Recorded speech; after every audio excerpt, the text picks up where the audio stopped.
First thing I did was start going through the bureau drawers, and I found underneath his underwear on the top left drawer a pile of bills that I immediately grabbed and slid into the front left pocket of my jeans with all the rest of my money.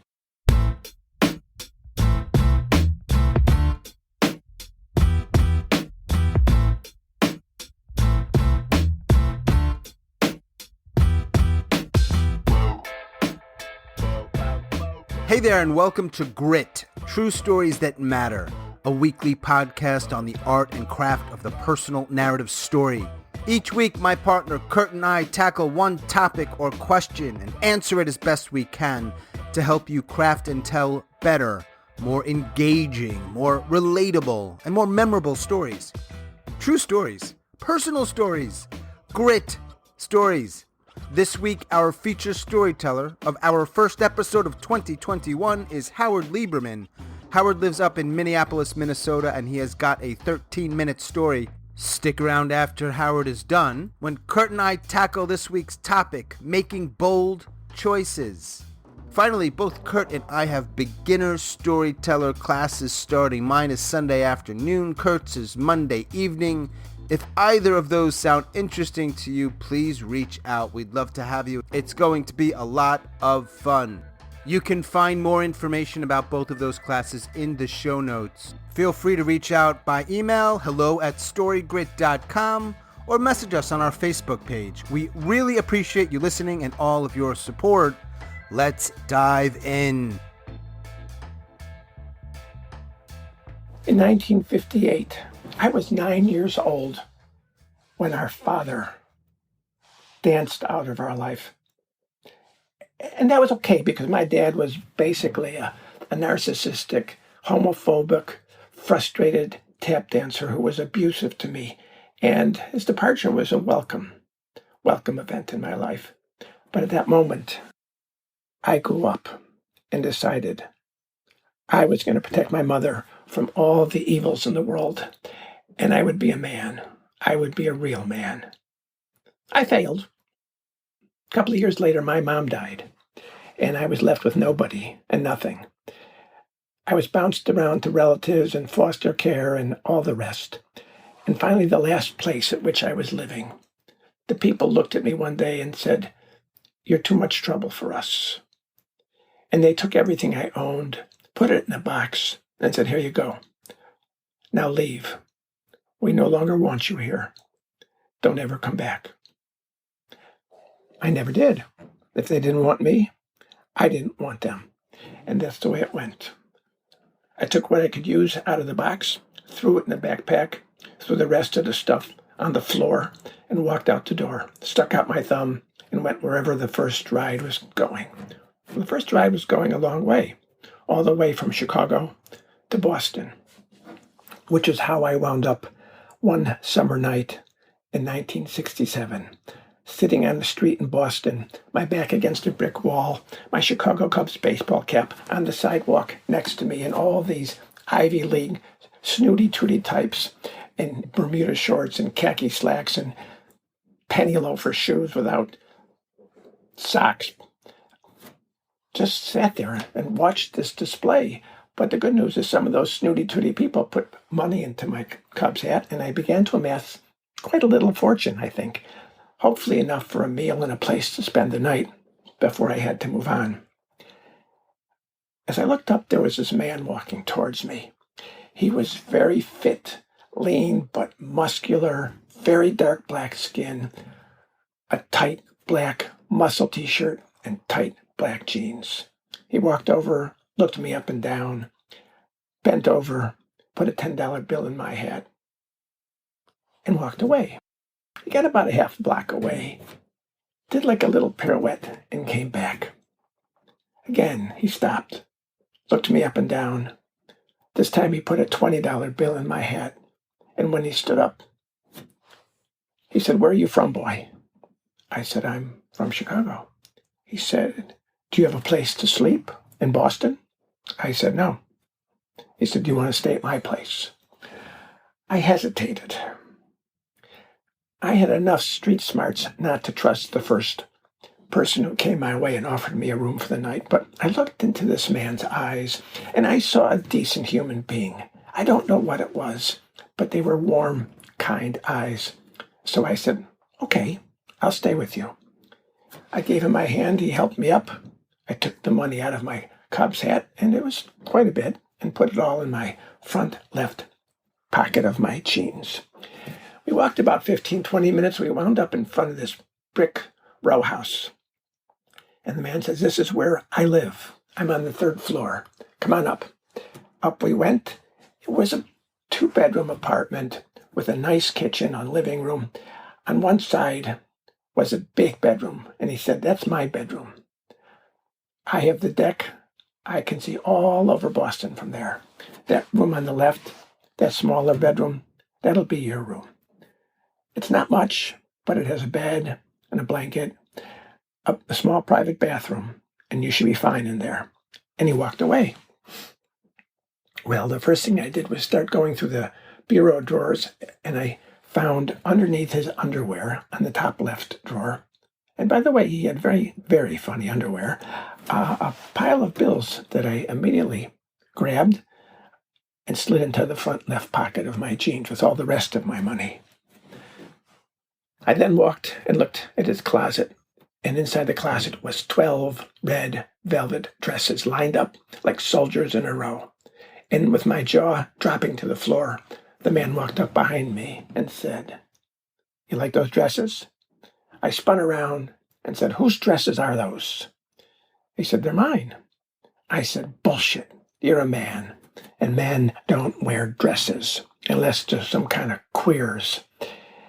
He said, well, have you ever heard of a drag queen? And I said, no. And I hadn't. I'd heard of drag racing, but never drag queen. He said, drag queens are men who like to dress up like women, not in a funny way, but in a respectful way, and sing and dance at clubs called drag bars and get paid to do that, to entertain. And I perform at a club called the Twilight Lounge. I'm the headliner. People come to see me. My stage name is La Diabla. And sometimes someone will offer you a little extracurricular. At this point, La Diabla gave me a wink that I found kind of creepy and give me a lot of extra money for that extracurricular, which is how I can afford our apartment. He said, our apartment. He said, well, I'll leave you alone. If you need anything, just holler. And he walked away. I didn't take off my clothes because I didn't know what this place was all about. So I hopped into bed with my jeans on and a t-shirt, pulled the blankets up, and slept like a log. I woke up the next morning to the smell of bacon, sausage, and real strong coffee. La Diabla knocks on the door, walks in and says, hungry for breakfast? I said, sure. And the eggs were good, and the bacon was good, but the coffee was great. He said, well, there you go. Now we're all set to go. Here's what I'm going to do. You seem like a nice boy. Here's a set of keys to the apartment. You can come and go as you please. I'm going to go to the club every night and work, and sometimes I don't get home until dawn, but don't worry about that. I'll be okay. And on the bottom of a card he gave me, it said, La Diabla, with a phone number. And he said, if you get into any trouble, have any problems, you call me at the club, and I'll help you deal with them. And I said, thanks. Life was pretty good. I would come and go, hang out with the street kids, smoke a little weed, never took the heavy drugs, but just life was good. I had a place, and La Diabla never bothered me.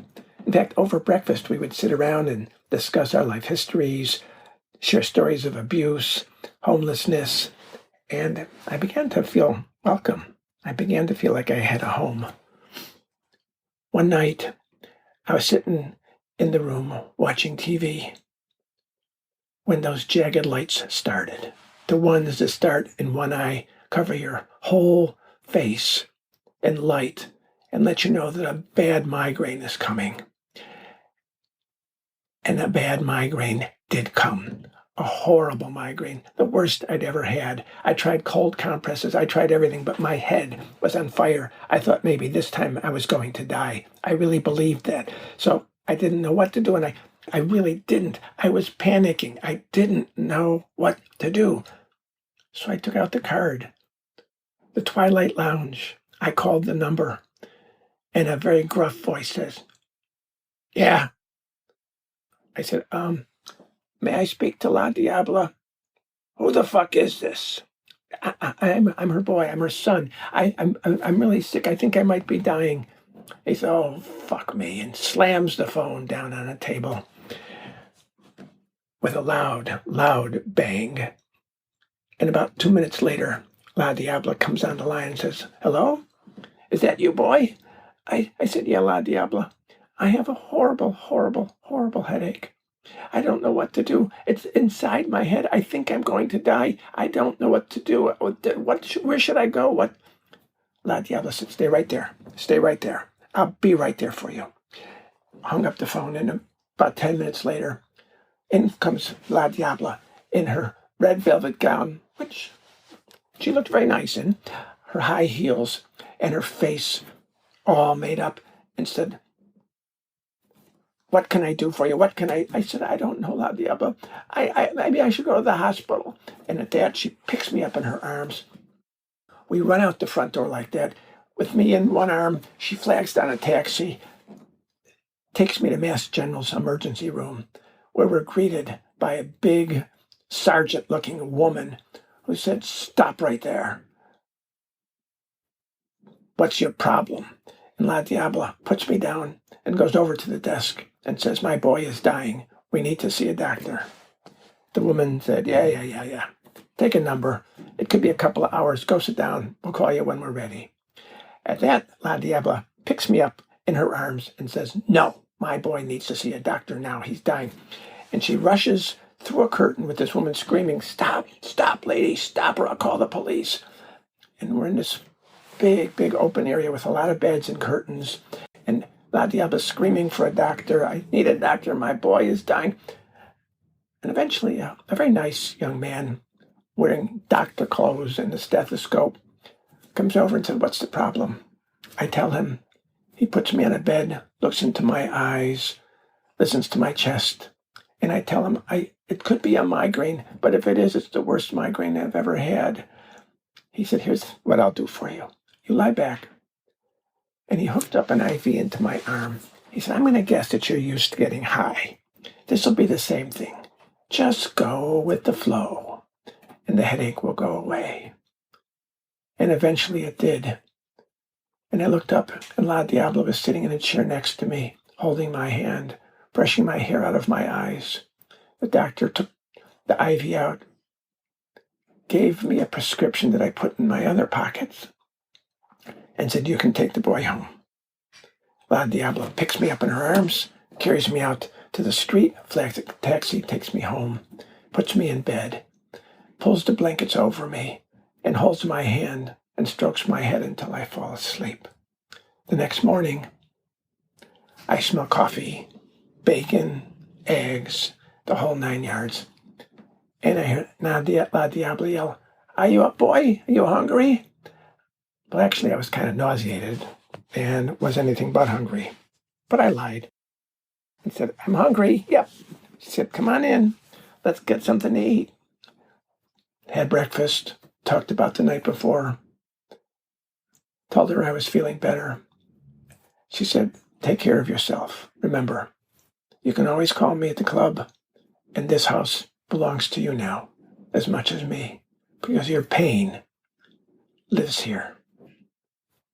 That sounded kind of weird, but I said, okay. And that's the way things went. We had breakfast together. She went out at night, did whatever she does at night, came home. I would watch TV until I went to bed. It was a nice life. But after a while, it was time to move on.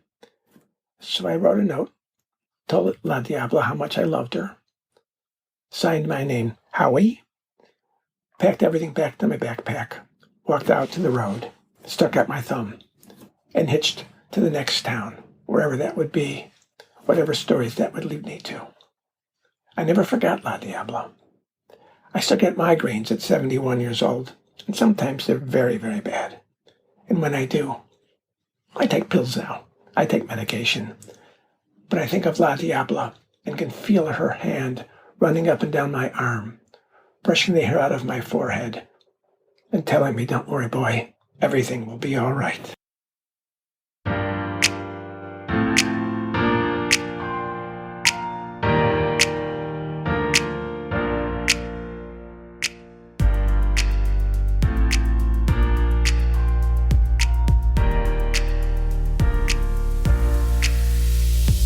So, Sean, you're on the sidewalk in any town USA and someone walks by and you're down on your luck.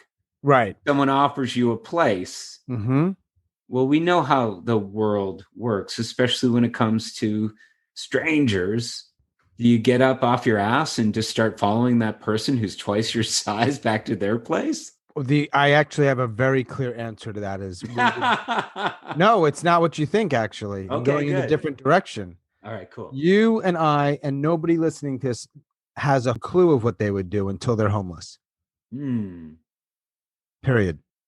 What I admire about it is that we often do things that when we go back and try to explain them, they don't have a full-on logic.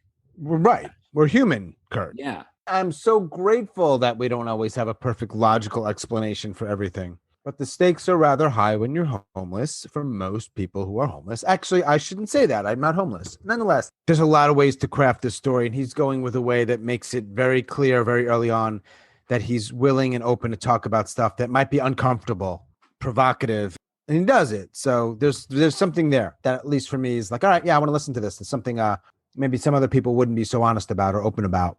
We talk about stories because stories beget stories. And so the idea is that when we listen to Howard's story, or people who are listening to this podcast, they might be hearing Howard's story or even this segment of the show and thinking of their own stories.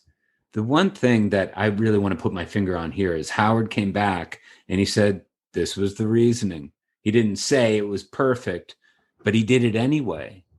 That I loved, because we can talk ourselves out of doing stories because there isn't a perfectly logical motivation. We just did stuff because we're in love or heartbroken or losing or homeless or desperate or whatever it might be. To tell that story, we got to accept the people that we were. Howard's like, I was a Rolling Stone. This is what was happening. And I was like, all right, I'll go with that. Let's see where that takes us. Howard takes us into some places that we've never been. I know one thing about Howard is he's comfortable showing himself in a light that's less than flattering. Look at him. He's in this benefactor's apartment. This guy's just trying to help him out. Next thing we know, he's like snooping around the apartment. Not just snooping, but he's like opening drawers. Not just opening drawers, but like picking up another man's underwear to see what's underneath. He's willing to show you what he was up to. It's not very nice what he's doing. And then he's opening up a closet, and then he gets busted. And then we get to see Howard in an unflattering light again, because, well, La Diabla's like, how do you like those dresses? Queers wear dresses. Something like that, right? Yeah. What does that do for you when you hear that? Like, oh, shit. Almost like, can you say that? Are you allowed to say that? Which for me, I'm like, yeah. Say whatever you want. Your story. Don't apologize. Your truth. Well, that's probably part of the reason he put it in there like that. There's a lot of ways to communicate with us the information, but he's doing it in a way where I think he's sort of like saying, well, this is the kind of guy I was. Yeah. This is the kind of situation I was in, and the language that I use and how I frame it, it reflects that. Presumably how he wants us to sort of feel. Yeah, this is ugly, but this is the truth. And it wasn't the late 60s. Just look at some stand-up comedy from 10 years ago. Or all right, just to be safe, the 90s. Check out some stand-up comedy, what flew for attitudes towards people who were gay or trans or whatever it was. I mean, it's just so out in the open. Watch Saturday Night Live from the 90s. Our culture has changed so rapidly, it makes your head spin. Right. I love an artist who's like, well, I've been around long enough. It it is changing rapidly, but it used to be this way. And it's really important to this story. It acts like Yeah. an anchor that my old attitude, because by the end of this, I'm letting him call me his son. I'm calling the Twilight Lounge and I'm saying I belong to him. When you look at a closet full of dresses and you're concerned and you've never heard of men in drag, but only drag races, it's a lot of earth to be moving within 10, 11 minutes. Yes. Right. Part of being an artist is just being honest, man. Don't change it because it's X number of years later and you got to make sure people are okay with it. That's not how this works. That might be the definition of mediocrity in art right there. Wait, what are they going to think? I can't say that word. I don't even know if I can feel that way. Imagine what would happen if you actually felt that way and you told us about it. By the way, there's a whole lot of other people that feel that way, but they're not saying it aloud. You are. It's a really good strategy in storytelling to be a sort of underdog. And so vis-a-vis the culture, if you're coming from an underdog place, then that's an excellent start. Howard Lieberman is a 71-year-old grandfather in Minneapolis. White. He's going to tell you right from the outset why he's the underdog. That's a good strategy. Yeah. But when he tells you he's in front of the closet looking at all these fabulous dresses and he says, this is the domain, the dements of someone who was a little AC/DC or however they put it back then. You're just like, that's no underdog. That's the oppressor talk. We get caught up in are you the victim or are you the victor? You could be both. You know why? Because you're human. He starts this way, he does this thing, and we're going to be like, wait, I feel bad for the homeless guy, but I don't feel bad for that guy. Well, good. Now you're listening to a human being tell a story about human condition. Mm-hmm. And then he learns a couple of things. La Diabla says, and the reason I can afford all of this, I do a little extracurricular and I get paid handsomely for it. Howard says, and that sounds a little creepy to me. And then he hears, this is how I can afford our apartment. And Howard goes, and I hear that. I hear him say that, our apartment. Okay, as a listener, I just want to interject. I don't feel good about this arrangement at all. When he goes into the little bedroom and it's time to go to bed, I don't feel good about that kid being in there at all. Is it unpopular to say that I thought he was going to get assaulted? Does that make me a bad person? This is what you do, Sean. When you listen to a story, you're empathizing. You're hugely empathetic. You know that this guy is big enough to carry Howard around in his arms. I don't know. Do we know that at that point? We know he's a big guy. He's muscular. Okay. Howard knows it too. He keeps all his clothes on. He feels very uncomfortable, but he goes to bed. La Diabla reminds me of like John Lithgow in World According to Garp. When Lithgow is like in a dress and he's a member of that Ellen Jamesian cult. Right. And he could pick up Robin Williams and carry him around. It's the same sort of situation here where there's La Diabla is like turning tricks and dancing around, but also just has this sort of, it's like this maternalistic quality that Howard finally sort of yields to with comfort. These are uncomfortable pivot points in this story for me. It keeps me listening. It makes me listen again. I'm like, because in a way it sort of rearranges the way I ordinarily think about things. It causes me to question. It seems like, Sean, we're drawn to this issue of like what gets unsaid. When you get pushed, on the other side of being pushed is a lot of information can be left out. It's that information gap we've talked about before. A good storyteller isn't going to mire you in detail. And it's interesting to look at what Howard doesn't include here. I like talking to other people about stories I've just heard, like I get to talk to you. And I like understanding, like, it's perfectly normal when Howard goes into that bedroom that first night to understand or to feel like, I don't know if I'd be doing that, Howard. We are asking people, hey, when you're thinking about what you want to tell or when you're putting it together, don't filter yourself. I mean, you might ultimately filter it when you go through drafts. I don't know. It depends on your process. I think he's probably going to get assaulted. He's not only not assaulted, we ultimately move towards La Diabla's cares about Howard in a very different way. And it doesn't include that. He's just a good man. That's it. And you and I are left to sit here and look at each other and say, he got lucky. If it was a few hours later and another man came up and offered him some money and he decided to go home with him, right, he could have been killed. Well, I don't know. Are we even basing this on? Are we basing this on movies and bullshit? Do we even know? Maybe we're wrong. Oh, we probably are wrong. Right. What we see in the story, the story that Howard tells, the real honesty here that grabs me is Howard tells a story about how there's no such thing as being a Rolling Stone, being perfectly alone. That Howard, because in the story, Howard gets sick. Mm-hmm. And when you get sick and you're alone, you're going to need somebody's help. Yeah, it just reminds me of some stuff in my life that I'm like, whoa, I didn't necessarily have a La Diabla in my life, but it could have gone a different way is all. Just like it could have gone for Howard. It really could have gone a different way for him. I love what you say at the beginning of this conversation about we don't really know what it's like. Yeah, we don't know what it's to be homeless and not have a place to stay that night. I don't know that.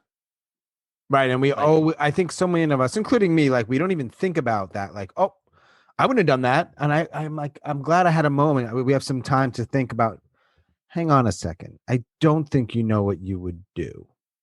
So heads up, if I were just alone with this story and I hadn't had a conversation with you about it this morning, I really wouldn't be thinking about that aspect of it. So I just saying heads up because it's good to talk to other people about the stories that you're taking seriously. I mean, you can't teach yourself a literature course. You got to be in a class talking to other people and hearing their responses. You're always surprised. And I love, Sean, that you bring that up because I don't know the first thing about sitting on my ass in some street in Boston, hoping that there's some place to stay tonight. And if you were a young kid in Boston, homeless, you're you, and Howard's Howard. So you're obviously different. But, you know, look, it's the old walk a mile in someone's shoes type thing. I mean, you just don't know shit until fill in the blank. Yeah. For me, it's always good to be reminded. And he doesn't do it. He doesn't clobber me over the head. I just happened to be how I sort of processed it. I don't know what I would do. I think you would survive. Right. That's probably the baseline, right? And so in that moment, the choice is, what's going to lead to survival? And he made a choice. We know what hindsight is, so we don't need to talk about that. But in the moment, you do what you think is best, right? And by the way, being really hungry just influences that decision a lot. You can do some really stupid things that when you're hungry to eat food. You can't do anything. You're just stuck. No. When you don't know how you're going to eat, there's nothing else. There's no organizing the future. There's no dreaming. Having your story, accepting your story, accepting yourself in the story and being like, here it is. Okay. Yeah. I got up and I followed that guy into his place. And I thought these saying things. It's for everybody. Not saying it's for everybody, but it's. And I said and did things maybe that I'm thinking back and I'm a little embarrassed about perhaps, or whatever it may be. Yeah. But I'm going to share it with you. Right. This story turns masculine roles inside out and then inside out again to the point where it's a little bit uncomfortable for some of us to listen to. Mm-hmm.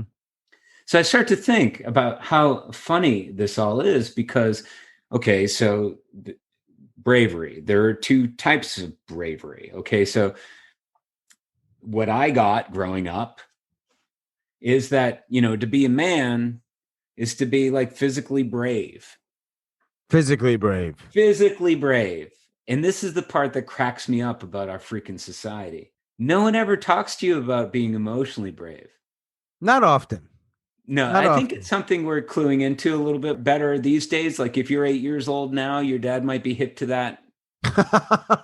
Right. If you're 8 years old in 1980, your dad's not hip to that. You're told that you should have physical courage. Right. Okay. That's being a man. Athletic prowess, right? Athletic prowess. Oh, yeah. You develop yourself physically. Do tough things. Yeah. Don't take shit. Right. Watch Clint Eastwood.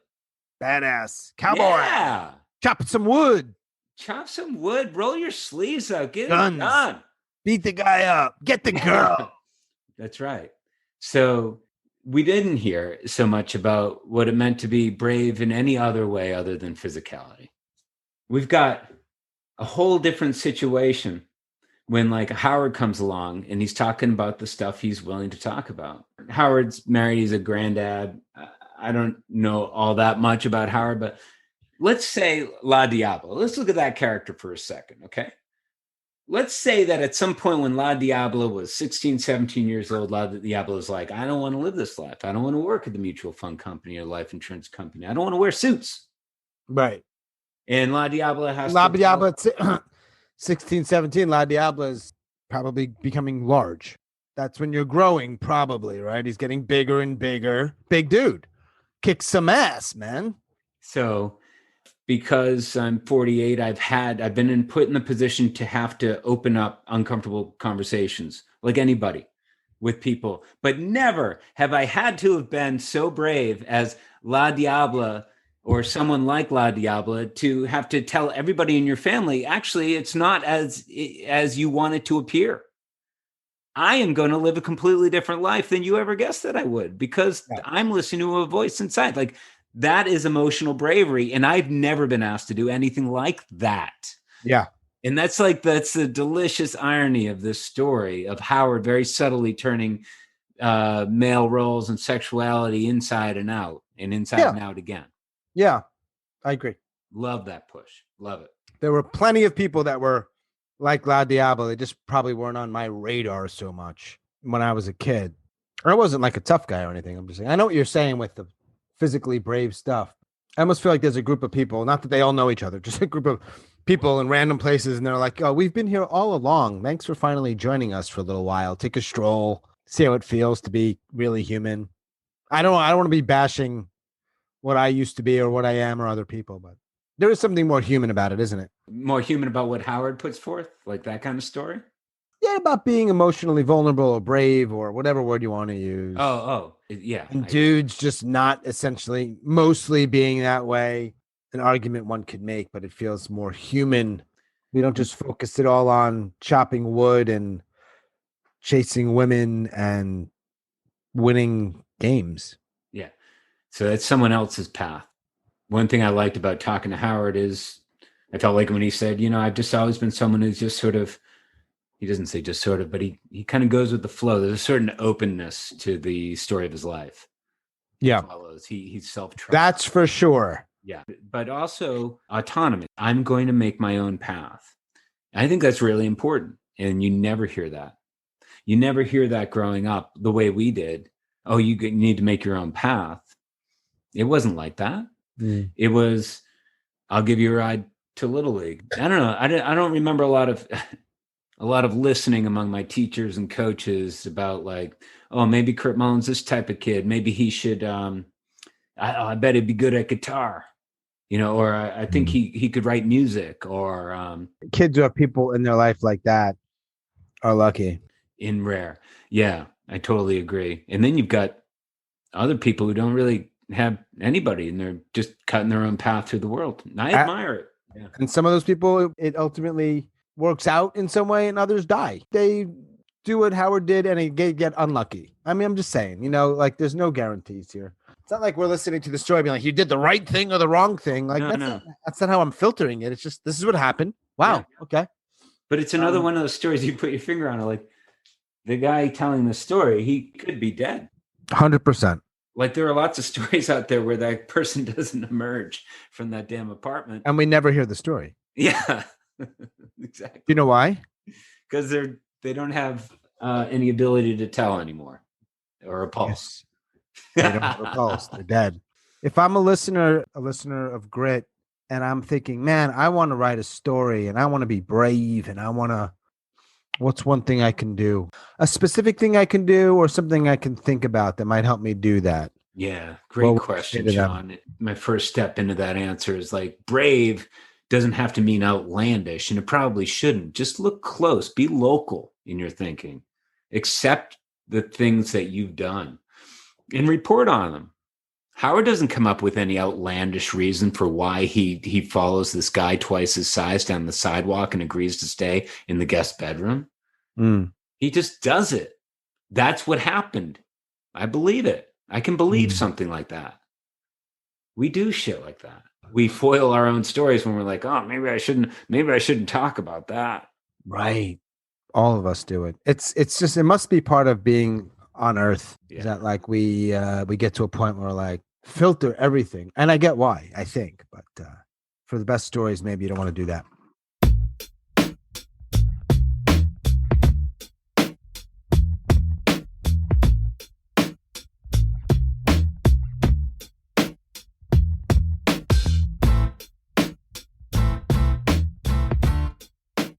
Thank you so much for listening. Special thanks to Howard Lieberman up in Minnesota. Remember, Kurt and I have classes starting this week, so you can check out that information in the show notes. We would love to have you. A quick favor, if you listen on Apple, please rate and review this podcast. It really does help. Next week, a new topic, another teller, and an announcement of a contest that we are starting. So join us then. Boom.